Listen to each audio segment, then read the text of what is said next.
हाय दोस्तों, तो कैसे हैं आप लोग। दोस्तों एक और शानदार वीडियो लेकर आ गया हूँ। जल्दी से वीडियो देखते हैं, फिर उसके बारे में बात करेंगे। तो वीडियो स्टार्ट करते हैं। एक बार प्रेम से बोलिए बागेश्वर धाम की। दोस्तों बागेश्वर धाम सरकार जी इन दिनों कुछ ज्यादा ही चर्चाओं में है और YouTube, फेसबुक समेत कई सोशल मीडिया प्लेटफॉर्म्स पर ये छाए हुए हैं क्योंकि इनके अंदर जो खासियत है वो किसी चमत्कार से कम नहीं है। कई लोग तो इन्हें साक्षात भगवान मान रहे हैं क्योंकि ये लोगों के झूठ का पर्दाफाश करने से लेकर भूतों को भगाने तक ये सभी काम चुटकियों में कर देते हैं। और अब तो मनोज तिवारी से लेकर अमिताभ बच्चन और यहाँ तक कि मोदी जी भी इनके फैन है। कहा तो यहाँ तक जाता है कि बागेश्वर सरकार का एक अदृश्य सेनापति है जो भूतों को भगाने में इनकी मदद करता है। तो क्या है बागेश्वर सरकार की असल सच्चाई, आइए जानते हैं इस वीडियो में।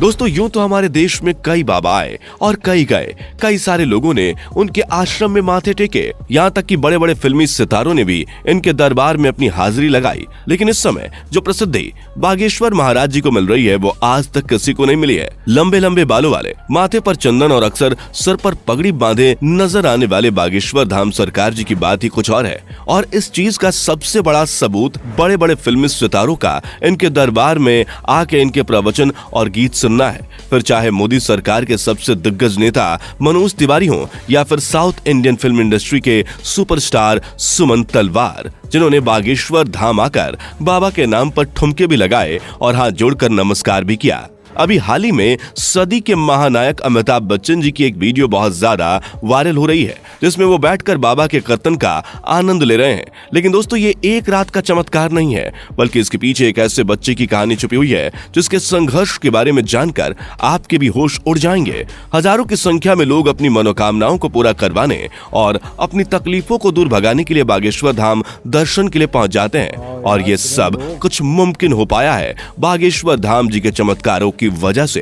कहा जाता है कि स्वयं हनुमान जी की कृपा बागेश्वर बाबा के ऊपर बनी हुई है और उन्हीं की असीम शक्तियां हैं जिनकी सहायता से बागेश्वर धाम सरकार किसी के भी मन की बात को जान लेते हैं और उसके बताने से पहले ही कागज पर उसकी समस्याएं लिख देते हैं, जिसके कई सारे प्रमाण आपने इनके वायरल वीडियोस में देखे ही होंगे। स्टेज पर आकर जब कोई अपनी परेशानी बताता है तो बागेश्वर महाराज उसे पहले से ही लिखे हुए पर्चे को पढ़ने के लिए कहते हैं, जिसे देखकर भक्तगण पूरी तरह से आश्चर्यचकित रह जाते हैं क्योंकि उन्होंने अभी तक अपनी दुखों को और परेशानी को बाबा को बताया भी नहीं था। उससे पहले ही उनके बारे में बाबा पर्चे पर लिख चुके थे, जिसके बाद बाबा सभी के सामने परेशानियों का हल बताते हैं और भक्तों को ये विश्वास दिलाते हैं कि उनकी परेशानियां दूर हो जाएंगी। लेकिन दोस्तों आपको बता दें कि बागेश्वर धाम काफी सख्त मिजाज के भी हैं, क्योंकि अगर कोई इनके सामने झूठ बोलता है या फिर गलत नीयत के साथ अपनी इच्छाएं लेकर पहुंचता है तो ये उसकी पोल खोलने में भी कोई कसर नहीं छोड़ते।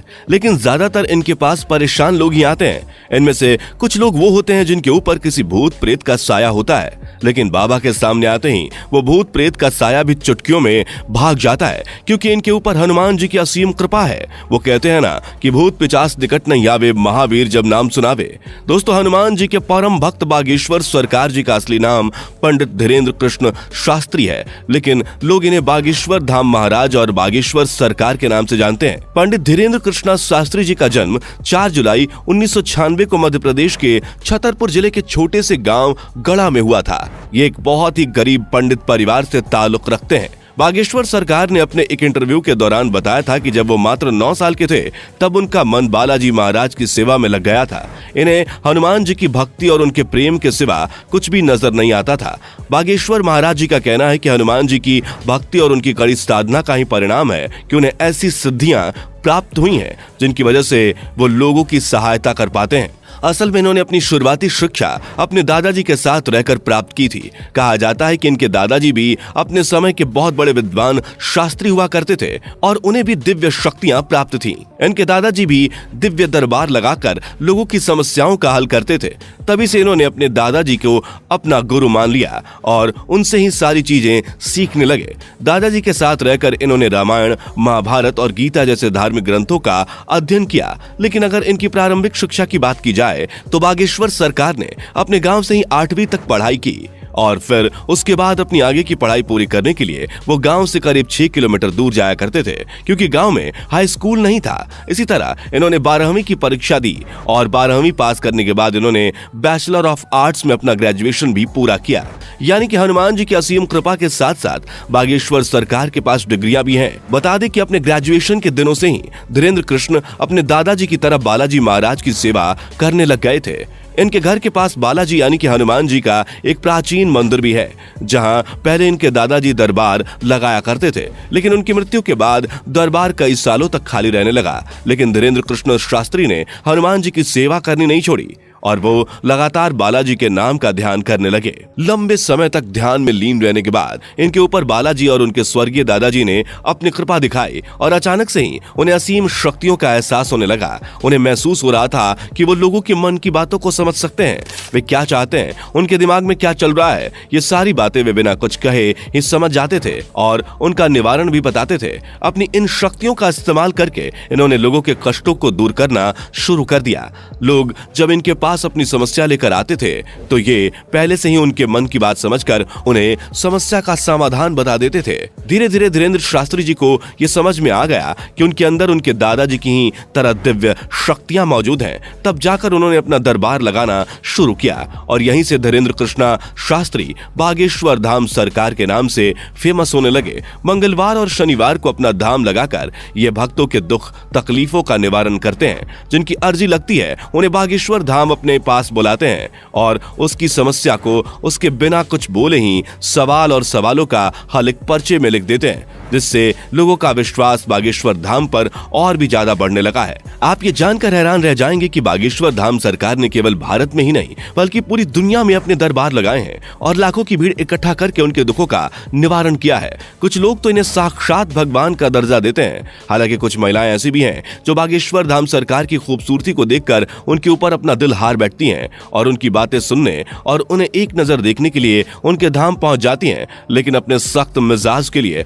मशहूर बागेश्वर महाराज जी का ध्यान इस तरह की चीजों पर बिल्कुल भी नहीं जाता। वैसे दोस्तों, हमारे देश में जहां बाबाओं और तांत्रिकों की छवि इतनी ज्यादा खराब हो गई है, जिनमें से आधे से ज्यादा तो जेल की हवा खा रहे हैं, जैसे ही जनता किसी बाबा पर अपना विश्वास दिखाती है वैसे ही उसके काले कारनामों का चिट्ठा खुलने लगता है, जिस वजह से लोग अब इन चीजों पर विश्वास करने से घबराने लगे हैं। इस माहौल में अगर कोई 26 वर्षीय शख्स अपनी दिव्य शक्तियों से लोगों को हैरान कर दे तो दुनिया के मन में सवाल तो उठेंगे ही, और इन्हीं सवालों का जवाब ढूंढने के लिए कई मीडिया कर्मी भी बाबा के दरबार में चोरी चुपके जा चुके हैं ताकि वो बागेश्वर धाम की सच्चाई जान सकें। लेकिन इतने सारे स्टिंग ऑपरेशंस के बाद भी कोई जान नहीं पाया कि आखिर कैसे बागेश्वर महाराज लोगों के मन की बात जान लेते हैं, क्योंकि कई सारे जो नए लोग दरबार में आए होते हैं उनकी अर्जी लग जाती है और जब वो बाबा के सामने जाते हैं तो उनके मन की सारी बातें बाबा पहले से ही लिख चुके होते हैं। इस तरह की चीजें देखकर मीडिया कर्मियों के भी होश उड़ गए और वो लगातार बागेश्वर महाराज को लेकर जांच पड़ताल कर रहे हैं, लेकिन अभी तक उन्हें कोई भी ऐसी चीज प्राप्त नहीं हुई है जिसे लेकर वो बागेश्वर धाम सरकार के ऊपर किसी तरह का सवाल उठा सके या उन पर कोई आरोप लगा सके।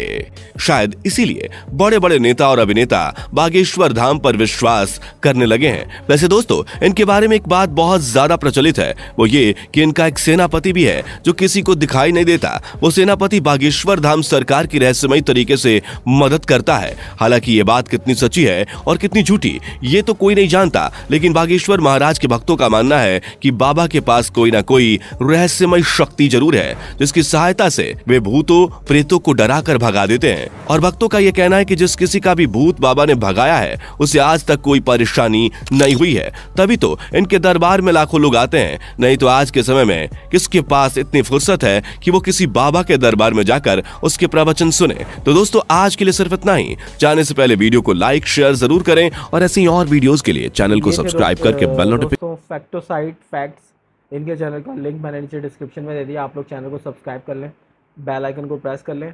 और ये गंगेश्वर बाबा जो है, गंगेश्वर दम सरकार जो है, इनके बारे में मैंने बहुत सुना है और मैंने काफ़ी सारी वीडियोस भी बनाई है इनके बारे में। इनके बारे में ज़्यादातर ये मशहूर था। वैसे इनके बारे में नहीं, ये बाबाओं के बारे में मशहूर है कि वो बाबा जो होते हैं ना वो ज़्यादातर 2 नंबर काम कर रहे होते हैं, बाद में एक्सपोज हो रहे होते हैं। पर इनके बारे में कुछ 2 तरह की राय अभी तक मिली है। कुछ लोगों ने इनको एक्सपोज किया है कि बाबा ऐसे होते हैं, बाबा वैसे होते हैं, पर उन्होंने इनके अगेंस्ट कोई भी कोई ख़ास किस्म का जो सबूत होता है ना वो अभी तक नहीं दिया। बहुत सारे न्यूज़ चैनल और बहुत सारे लोग इसके पीछे पड़े हुए, और इनकी एक सरप्राइजिंग बात यह है कि ये लिख के दे देते हैं, यानी कि मैं इनके पास जाऊंगा तो ये प्रॉब्लम मेरी लिख के उसका सोल्यूशन भी लिख के दे देंगे। यार मुझे वैसे मिलने का इनसे बहुत ज़्यादा इश्तियाक हो गया है कि मैं इनसे कभी ना कभी मिलूं, फिर ये मेरी प्रॉब्लम्स मुझे लिख के दें, तो कितना मज़ा है यार। वो सरप्राइज़ मैं देखना चाहता हूँ, महसूस करना चाहता हूँ। और दूसरी बात कि ध्रुव राठी ने इनके ऊपर एक एक्सपोजिंग वीडियो बनाई थी, वो भी मैंने देखी थी, तो मैंने ये वीडियो भी देखी है। अब इस वीडियो के अंदर जो फैक्ट बताए गए हैं वो कितने सही हैं, या आप लोग मुझे कमेंट करके बताइएगा। क्या आप लोग इनसे कभी मिले? क्या इनके बारे में जो कहा जा रहा है कि ये लिख के दे देते हैं आपकी प्रॉब्लम बिना सुने, तो क्या ये बात सच है? इसके अंदर कोई चीज़ 2 नंबर आपको नज़र आती है तो मुझे ये भी कमेंट करके बताइएगा। बागेश्वर बाबा जो है अगर नाम पुकारने में कोई मुझे मुश्किल हो रही है, अगर कोई गलती हो जाए तो उसके लिए सॉरी पहले से। वीडियो अच्छी लगी तो वीडियो को लाइक कर दें, चैनल को सब्सक्राइब कर दें और बेल आइकन को प्रेस कर दें। मिलते हैं अगली किसी वीडियो में, तब तक के लिए बाय बाय।